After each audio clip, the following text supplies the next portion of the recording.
ഞാനിപ്പോൾ ഉള്ളത് നമ്മുടെ പാളയം പള്ളിയിലാണ്. അത് ഇവിടെയൊക്കെ കണ്ടാൽ തന്നെ അറിയാം, ആഘോഷം ഇങ്ങനെ ആ ഒരു തിരക്കിലേക്ക് എത്തിക്കൊണ്ടിരിക്കുകയാണ്. ക്രൈസ്തവ ദേവാലയത്തിലേക്ക് വിശ്വാസികളൊക്കെ ഇങ്ങനെ ഒഴുകി എത്തിക്കൊണ്ടിരിക്കുകയാണ്. പള്ളി ഇങ്ങനെ പൂർണ്ണമായി ഒരുങ്ങി നിൽക്കുകയാണെന്ന് തന്നെ പറയാം. നക്ഷത്രങ്ങളാൽ അലങ്കരിച്ച് വെച്ചിരിക്കുകയാണ് മുഴുവനും. അതുപോലെ തന്നെ മറ്റ് തരത്തിലുള്ള അലങ്കാരങ്ങളും പുൽക്കൂടൊക്കെ തയ്യാറായിട്ടുണ്ട്. മാത്രമല്ല ആളുകൾക്ക് വന്ന് നിന്ന് ഫോട്ടോ എടുക്കാനും അതുപോലെ തന്നെ കുടുംബത്തോടൊപ്പം തന്നെ കുട്ടികൾക്കൊക്കെ കാഴ്ച കണ്ട് രസിക്കാനും തരത്തിലുള്ള രീതിയിലുള്ള അലങ്കാരങ്ങളെല്ലാം ഒരുക്കിയിട്ടുണ്ട്. നമുക്കറിയാം, ഉണ്ണിയേശുവിനെ ഇവിടെ കിടത്തി ഈ പുൽക്കൂട് ഇവിടെ തയ്യാറാക്കി വെച്ചിട്ടുണ്ട്. അതിമനോഹരമായ രീതിയിൽ തന്നെയാണ് ഈ പുൽക്കൂട് തയ്യാറാക്കി വെച്ചിരിക്കുന്നത്. വിശ്വാസികളൊക്കെ വരുന്നുണ്ട്, പ്രാർത്ഥിക്കുന്നുണ്ട്, ഫോട്ടോകൾ എടുക്കുന്നുണ്ട്. ഏകദേശം 11:30-11:45 കൂടിയായിരിക്കും ഇവിടെ കുർബാന നടക്കുക എന്നാണ് നമുക്ക് നിലവിൽ അറിയാൻ സാധിച്ചിരിക്കുന്നത്. 11:30-ക്ക് ശേഷമാകും കുർബാന നടക്കുക എന്നാണ് നമ്മളോട് അറിയിച്ചിരിക്കുന്നത്. മാത്രമല്ല വിശ്വാസികളൊക്കെ ആ സമയത്തേക്ക് ഇവിടെ വൻ തിരക്കായിരിക്കും അനുഭവപ്പെടുക. ആ സമയത്തേക്ക് ഈ ചുറ്റുവട്ടത്തു നിന്നുമുള്ള ആളുകളടക്കം എല്ലാവരും, ക്രൈസ്തവർ മാത്രമല്ല എല്ലാ മനുഷ്യരും തന്നെ ഇവിടേക്ക് എത്തുകയും ഈ തിരുപ്പിറവി ആഘോഷമാക്കുവാൻ വേണ്ടി വലിയൊരു ജനസഞ്ചയം തന്നെ ഇങ്ങോട്ടേക്ക് ഒഴുകിയെത്തുകയും ചെയ്യും. നമുക്കറിയാം, ഒരുപാട് പള്ളികളുള്ള ഒരു നഗരമാണ് തിരുവനന്തപുരം. എല്ലാ പള്ളികളിലും ഇത്തരത്തിലുള്ള ആഘോഷങ്ങൾ ഇന്ന് നടക്കുന്നുണ്ട്.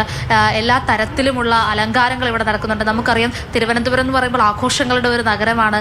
ഇന്ന് കനകക്കുന്നിലും മാനവീയത്തുമൊക്കെ ഈ ക്രിസ്മസിനോടും ന്യൂ ഇയറിനോടും ഒക്കെ അനുബന്ധിച്ച് ഒരുപാട് തരത്തിലുള്ള അലങ്കാരങ്ങളാണ് ഒരുക്കിയിരിക്കുന്നത്. കാഴ്ചയ്ക്ക് അത്രയും മനോഹരമായി അത്രയും ഭംഗിയിൽ തന്നെ ഈ തിരുപ്പിറവി അല്ലെങ്കിൽ ഈ ക്രിസ്മസിനെ ഈ ന്യൂ ഇയറിനെയൊക്കെ വരവേൽക്കാൻ വേണ്ടി വലിയ രീതിയിലുള്ള ഒരു ഒരുക്കമാണ് ഇവിടെ തന്നെ ഉണ്ടായിരിക്കുന്നതെന്ന് തന്നെ പറയാം. തിരുവനന്തപുരം മൊത്തത്തിൽ അങ്ങനെ അണിഞ്ഞൊരുക്കി നിൽക്കുകയാണെന്ന് പറയും. ഇപ്പോൾ പള്ളിയിലെ മറ്റ് ചടങ്ങുകളിലേക്ക് കടക്കുകയാണെങ്കിൽ കുർബാന 11:45 കൂടിയാണെന്ന് നമ്മൾ പറഞ്ഞു.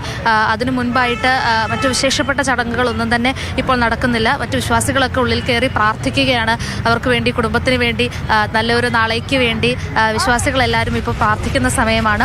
ഈ കുർബാനയുടെ സമയത്താകും മറ്റ് വൈദികന്മാരൊക്കെ എത്തിച്ചേരുകയും അതുപോലെ തന്നെ ആ കുർബാനയ്ക്ക് വേണ്ടുന്ന ഒരുക്കങ്ങൾ ഇപ്പോൾ ഇവിടെ പള്ളിക്ക് പുറത്തായാലും അകത്തായാലും ഒക്കെ ഒരുക്കങ്ങൾ നമുക്ക് കാണാൻ സാധിക്കും. അത്തരത്തിലൊക്കെ സജ്ജീകരിച്ച് വെച്ചിട്ടുണ്ട്. നമുക്കറിയാം, ആളുകൾ ഇപ്പോൾ പള്ളിക്കകത്തും പുറത്തുമായിട്ട് നടക്കുകയാണ്. സമയമാകുമ്പോഴേക്കുമായിരിക്കും എല്ലാവരും ഒരുമിച്ച് ചേരുകയും വീണ്ടും ഒരു വലിയ പ്രാർത്ഥനയിലേക്ക് നീങ്ങുകയും ചെയ്യുക. രതീഷ്, ഹിന്ദുലേഖയാണ് വിവരങ്ങൾ നൽകിക്കൊണ്ടിരിക്കുന്നത്. ലോകമെമ്പാടുമുള്ള ക്രൈസ്തവർ ക്രിസ്തുദേവന്റെ തിരുപ്പിറവി ആഘോഷിക്കുകയാണ്. നമ്മുടെ ദേവാലയങ്ങളിലെല്ലാം വർണ്ണാഭമായ, നഗരങ്ങളിലും ഗ്രാമങ്ങളിലും എല്ലാം വർണ്ണാഭമായ കാഴ്ചകളാണ്.